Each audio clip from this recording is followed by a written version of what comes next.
Well, what's going on, YouTubers? It's the Natural Born Thriller, and welcome everyone to All Elite Wrestling Review, the show from May 6, 2020, with your AEW Dynamite results. That was broadcast live, not taped this time. It was live, where it pertains to having your returning commentators to the desk in good old J.R. Jim Ross, Excalibur, and Tony Schiavone. They were in Jacksonville, Florida, and they had crowds. Not obviously not a lot of crowds, but they had crowds not only that were in their seats, for instance, to limited people that could be in their in the crowds.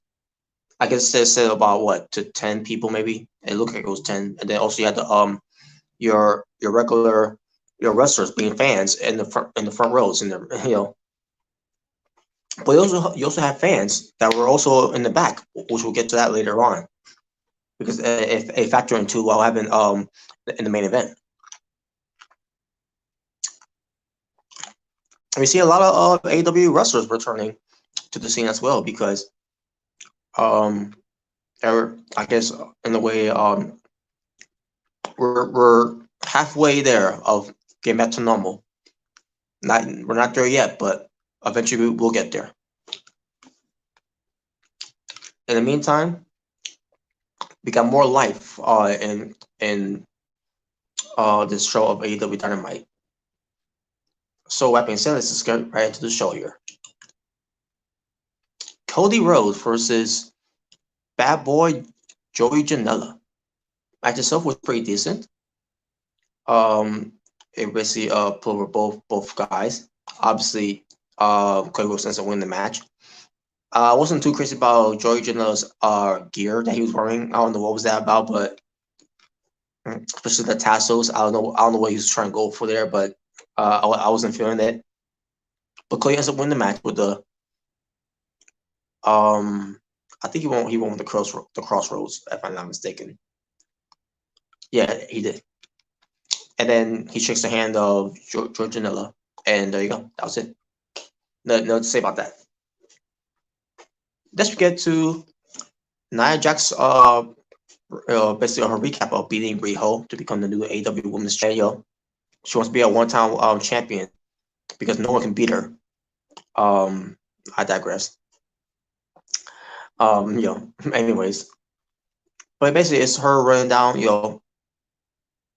her competitors, and then also, and this could be our new sites except for Nyla Rose, and basically they show highlights of not just with Nyla Rose, but also with Shit Baker, damn it, Hikaru Shida, yay, and W4, even more yay.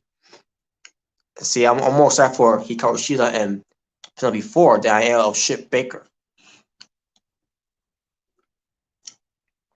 So there you go. Tony Schiavone, he interviews Nyla Rose, who came on stage. Nyla Rose didn't like the video package and let everyone know that she's the baddest one in the ring, and she'll always be her, and she'll always be her. And that was basically it. That was basically for that promo. I thought it was good. Nyla Rose goes up against someone named Mackenzie Page in a non-title match. Mackenzie Page basically didn't stand a chance, but she made her debut on AEW. I think she's there for the long haul. She's 18 years old. She's 18 years old, excuse me. But yeah, I can't remember how many offense she got. I mean, she may have got some offense, but Nyla Rose didn't sow any of the offense because she obviously because she's an A beast. Basically, she destroyed. Like I said before, like she basically destroyed Kenzie Page. Hikaru Shida was watching on too and all. Shit Baker was too, but she wasn't impressed. I don't understand why she's not impressed. It's like anyone's impressed with her because she sucks.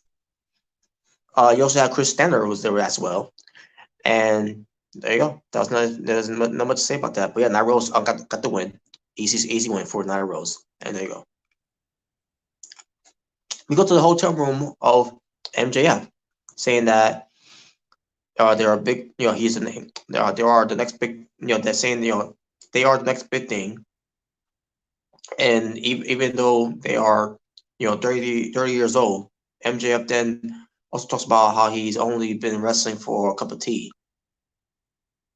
But he is talking some of his top, he's taking, excuse me, some of the top guys spot, and says that the 24-year-old kid has more talent in his pinky that you have in your entire body. Talks about how he can take off sometime because he knows his spot will be there.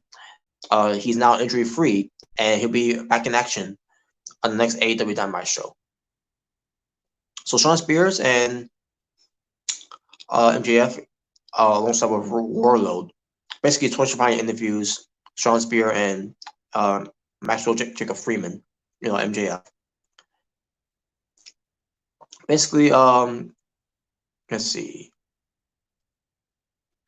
So Shawn Spears talks about Dusty Rhodes' career being over after beating that he took from Dustin Rhodes. I'm about to say Dustin Rhodes, taking the beating of basically what pertains to Lance Archer.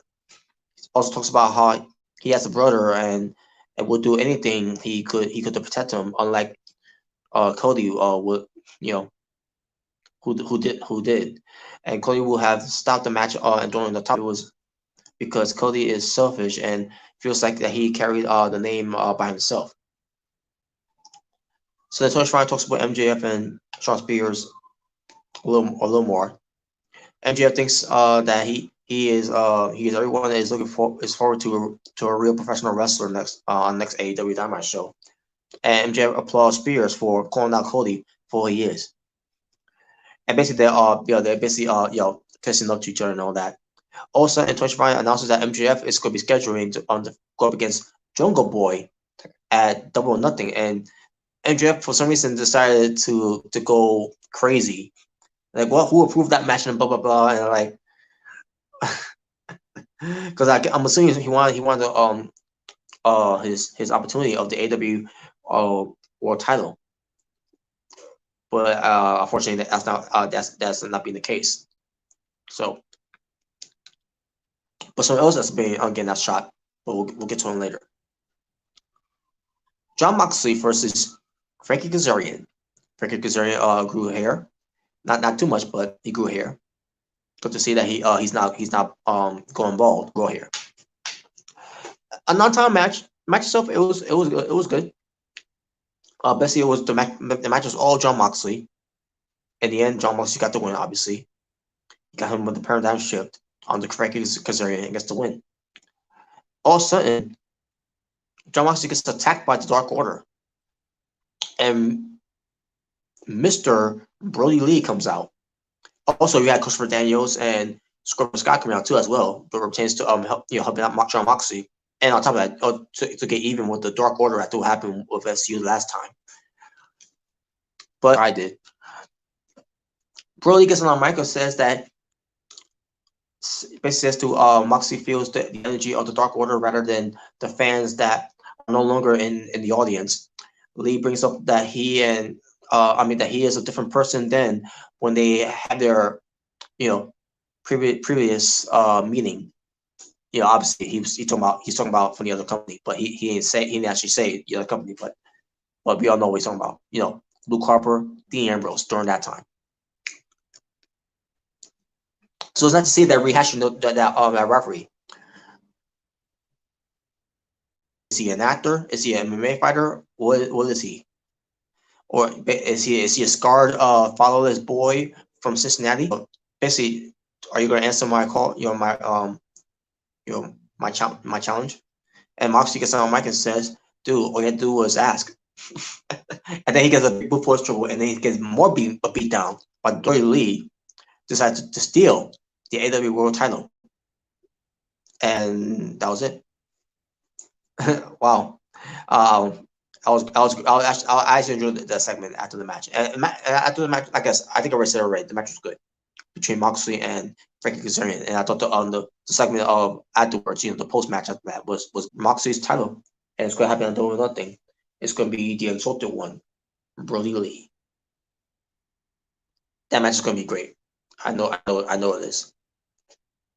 I have faith in AEW that they will do that. Unlike what WWE had done with Moxley and Brody during their time in WWE. Brandy Rose. She is Brandy Rose. She is the chief brand officer of AEW.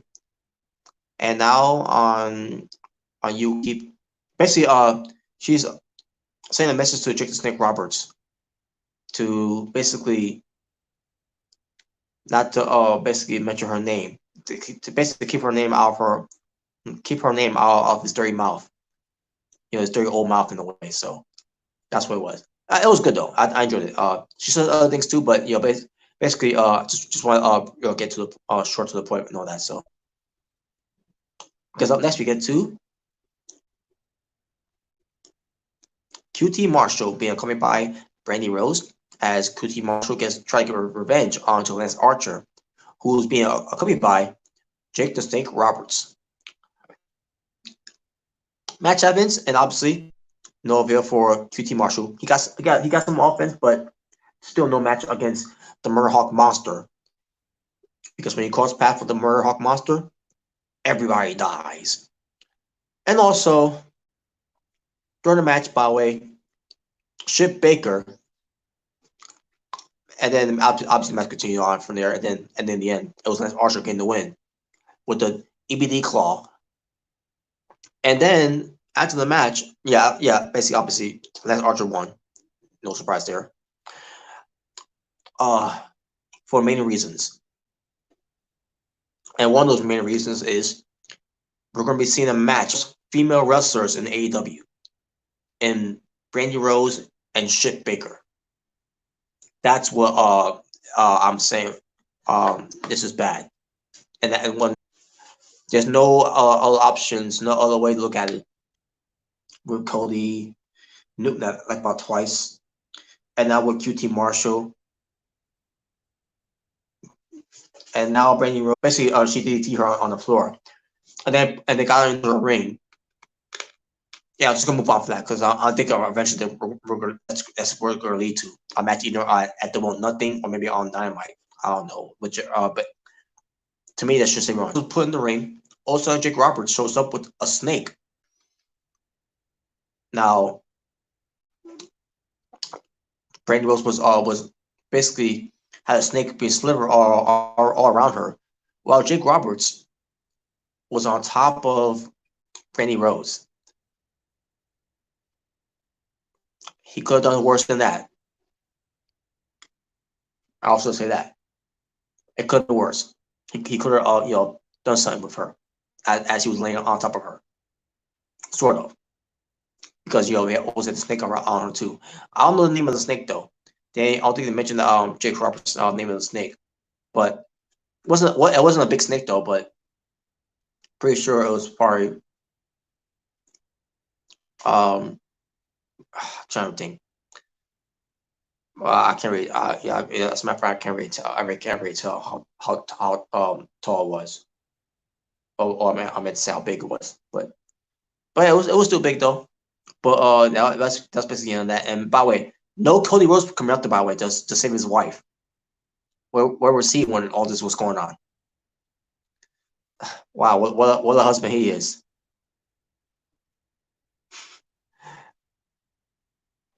And on top of that, Lance Archer is going to be his opponent at Double or Nothing. You think he'll come out there to save her, but nope. For some reason, he didn't come out there, and yeah, I just don't understand. Well,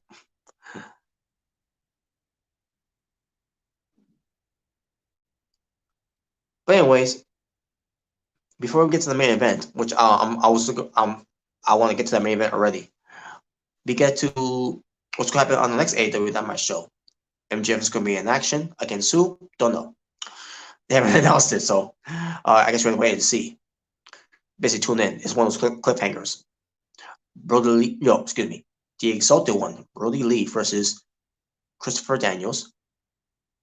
Jurassic Express returns, along with Marco Stunt. versus Best Friends with Orange Cassidy. An interview with Jake the Snake Roberts and the Murdoch Monster, Lance Archer. Hikaru Shida versus Penelope Ford versus Chip Baker versus Chris Stanlander. I'm assuming the winner of this match gets to an opportunity to face Nyla Rose for the AEW Women's World Championship at Double or Nothing. And also, Chris Jericho will be in action too. Against two? No idea, no clue. We have to wait and see. One of those cliffhangers to find out who's going to be facing Chris Jericho. So, and also they give us an update of the AEW Double or Nothing pay-per-view card. Jon Moxley will defend his AEW World Championship title against the Exalted One Brody Lee.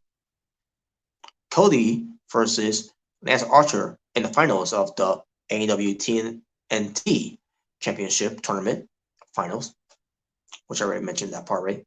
The finals, Jungle Boy versus MJF, and the first ever casino ladder match for a future title shot of the AEW World Championship. And they haven't announced who's going to be in the match.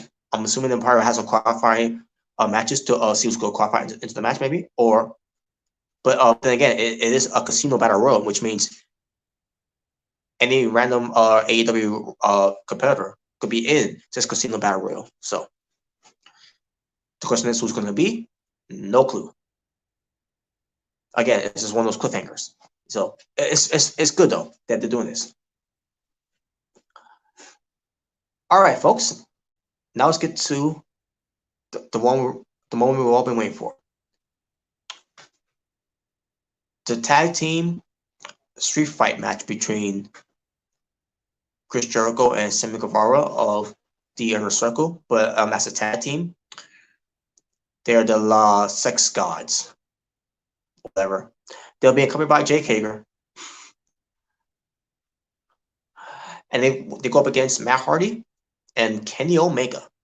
It's not just Matt Hardy, it's broken Matt Hardy. So the match starts.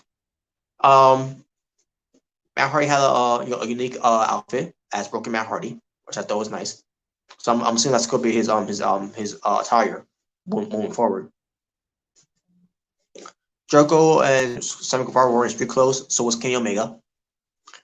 So yeah, we start with this brawl. They had weapons involved.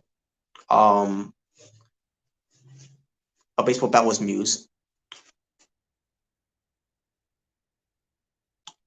At one point, Broken Matt Hardy was beaten up to the back by Chris Jericho. I'm assuming. I think it was Chris Jericho. Where Matt Hardy was gone and he was we didn't see him. So Chris Jericho was taking care of Sammy Guevara. I mean, Chris Jericho and Sammy Guevara were taking care of Kenny Omega. And then all of a sudden, minutes later, we get Hardy Boy Matt Hardy coming out. So basically, it was just regular Matt Hardy, and he comes back to even the odds. And they brought all tables. They had other type of weapons too. All of a sudden, they're going to win, and all of a sudden, Jake Hager gets involved. And I say myself, wait a minute, he could have got involved a long time ago, but he decided to now get involved. So all of a sudden, they start splitting outside the ring. I mean, they split outside the ring numerous times, but also I forgot to mention too, there was also a ladder abuse in there as well. But also they start fighting. They start fighting to the sections, where the crowds, a few crowds that were at. So after they're going into the keep on going up the stairs and everything. They go up and they go backstage. We see the wrestlers join along with them to see the fight, and the fans join along with them, and we see more fans in backstage. Cool. This was basically ended up being pretty cool. So the brawl continues. The street fight continues basically.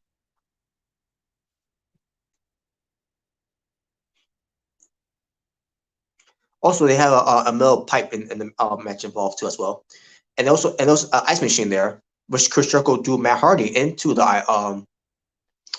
ice box. Chris Jericho had a bag full of ice bag. he's basically smacking into Matt Hardy before and then he put him into the ice box, the ice machine basically. So basically, Kenny Omega was being outnumbered, and basically there was steel guardrails there. There was trash cans. There were other type of weapons in there as well. I think at one point there was an ATM machine was also used as a weapon as well. This match was ended up being all over the place, and I loved it. It was very creative, very unique, very um. So it was just fun, a fun match, a fun main event match, and oh man, I just wish for watching this, I wish it would never end, man. This is the type of wrestling I love to see, man. Because we don't get backstage brawl that often in wrestling anymore. I mean, sometimes you do, but it tends to Impact Wrestling. And I don't care to watch WWE anymore. So, fuck WWE for that one. Just saying.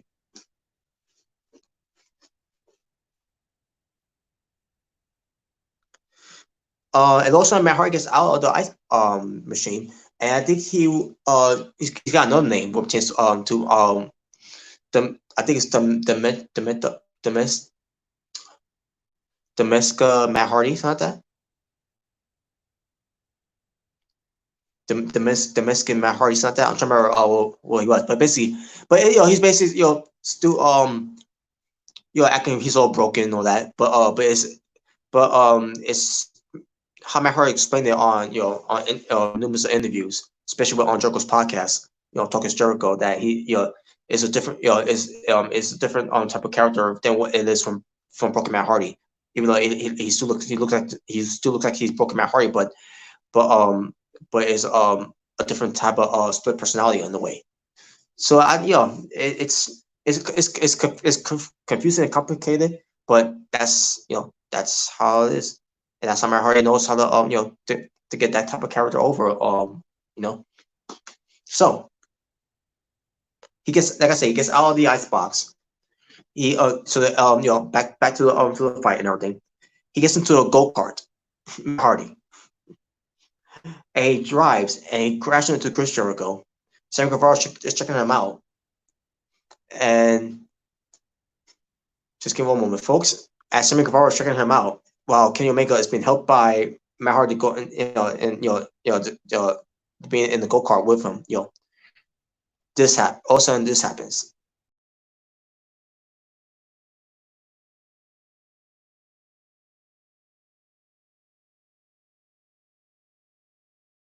U-turn and the transmission down. Sammy's running like a scalded dog. Oh my God! Oh my God!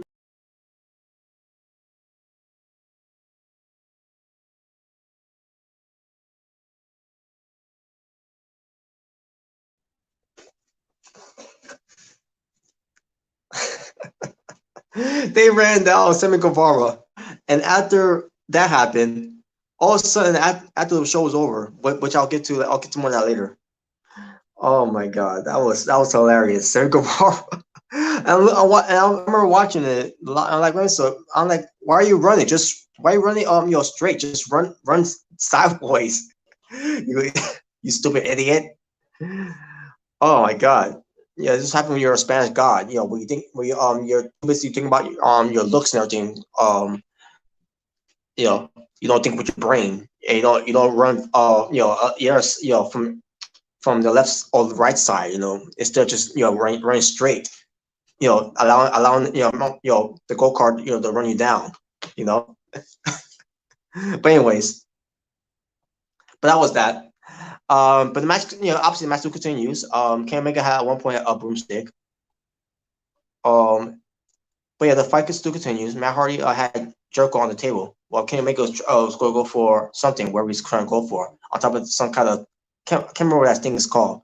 A cherry, like some type of cherry pick or something like that. I don't remember what it was called. But also Jake Hager comes in. Also Ortiz and Santana comes in as well. Basically proud and powerful. Omega goes for a moonsault, a nice picture perfect moonsault off of that scalpel thing, where that's not a scalpel. I can't remember what it's called, but he does a moonsault off of it and crashing on everyone on the outside. Yeah, I mean on the floor, I meant to say, excuse me. But then Matt Hardy was put through a table, afterwards. Let's see. If I can remember, I don't think it happened with Ortiz and Santana got hit from it.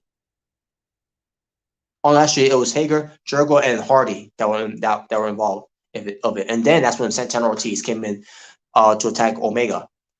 And also they took out Matt Hardy by putting him to a table. And it was Omega, basically Omega was once again, uh, you know, was on the man, basically an on man out and all that. And I asked myself, where's the rest of the elite?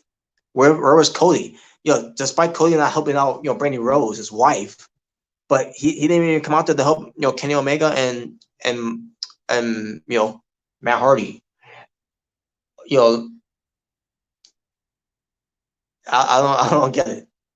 Now I understand that the Young Bucks going to be there. You know, we're seeing some storyline where Nick Jackson if he's even 100% to return. And they got Hangman Adam Page. He's being quarantined somewhere, drinking beers. Being drunk man Page.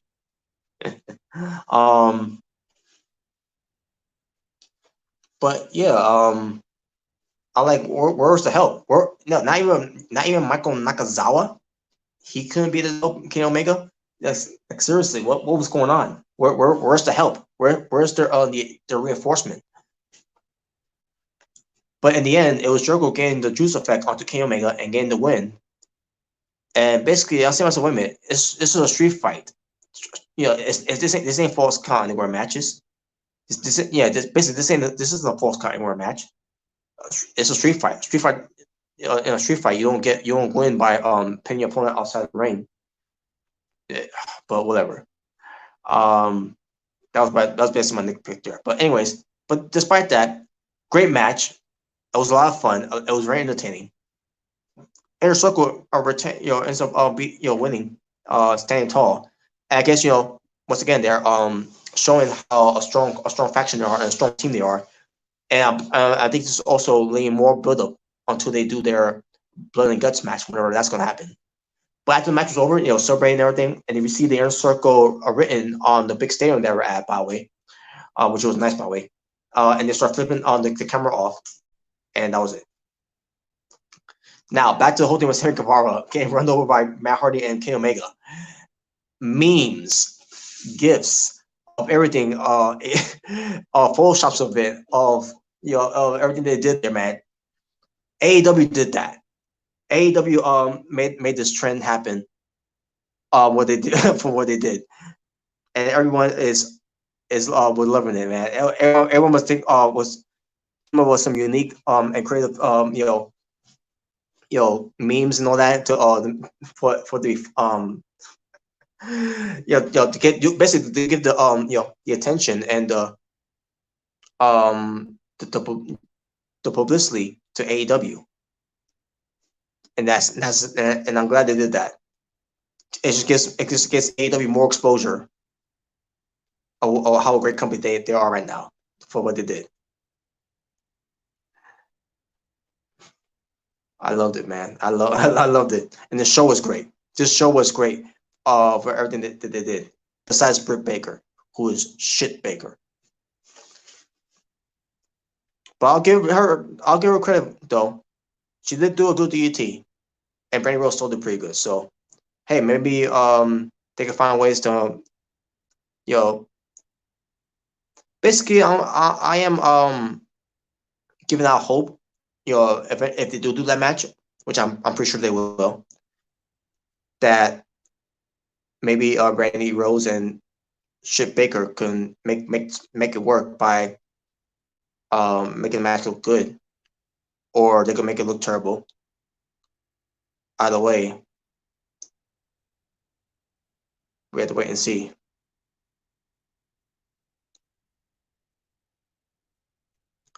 But yeah, there you go. Talking about wrestling, for 5 matches are a overall showing for the show for AEW Dynamite from May 6, 2020 for this All Elite Wrestling review. 10 out of 10. I can't remember the last time I gave AEW Dynamite 10 out of 10. I guess it was during the time where they they had the no when they first had the no crowds in attendance. But but basically with Brody Lee's debut and Matt Hardy's debut. So it was that long. It was probably in March, if I could remember. Basically 2 months ago. But that was the last time I gave AEW a 10 out of 10. For as long as I can remember. But yeah, this was an amazing show. I enjoyed this show. I was enjoying myself watching with the panel of the Asylum. I was enjoying watching it at home. My temporary home. During this pandemic right now. And I can't wait to see next week's show. Well, as it was recording this week's show, but yeah, I get my point. I love AEW, man. I love All Elite Wrestling. They are the better alternative of professional wrestling. We're basically giving their version of sports entertainment. This is the type of pro wrestling that I love, and I want it's all about fun. It's all about grasping of something that you can get used to, something that you could enjoy watching, something that you'll be talking about for years. So there you go. So that being said, thank you for watching for Is Natural Born Thriller, saying peace on the streets. This was your All Elite Wrestling review. We're just giving you AEW Dynamite results from May 6, 2020. Until next time, folks, you'll stay well, stay safe, take care of yourself since this whole pandemic going on with the whole CV player. I'm out. Ta-ta for now.